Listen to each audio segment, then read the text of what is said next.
Julio Cesar Chavez is seen by many as pound for pound the best fighter in the world today. And in his country of Mexico, he just might be the most recognized athlete of his time. But being recognized only for his skills as a pugilist is no longer enough for this young champion.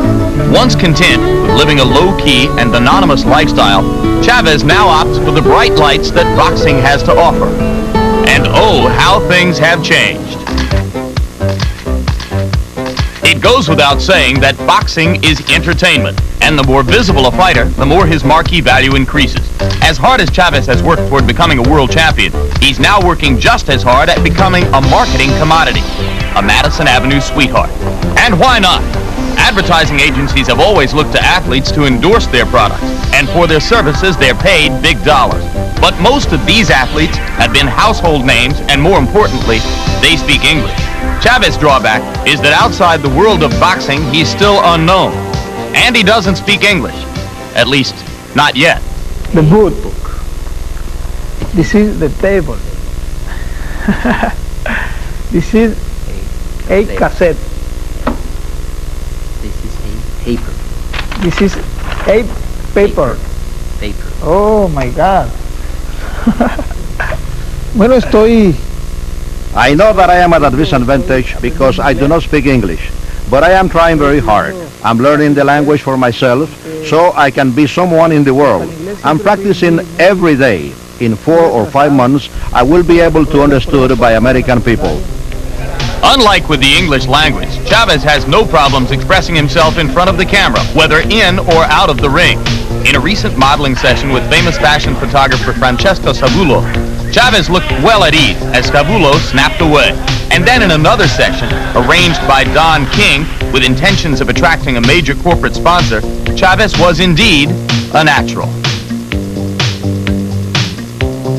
Don King has taken boxing's future star under his wing, and he's banking on Chavez's good looks and charismatic personality, with visions of one day turning Julio into another Sugar Ray Leonard.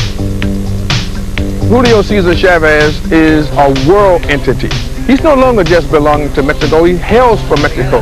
You know, you get him to speaking English first, that is the first and primary thing he needs to do. In the meantime, we're going to try to fulfill every suit that can help him to become that star. We want Madison Avenue to be there to see him.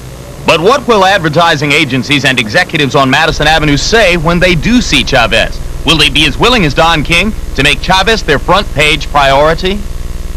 It's a more difficult sell because a foreign athlete would have limited appeal, but guys like Camacho have been used in commercials before, Carlos Monzon, they never were what I would call speaking the King's English, but they spoke it well enough to be charming and to be charismatic.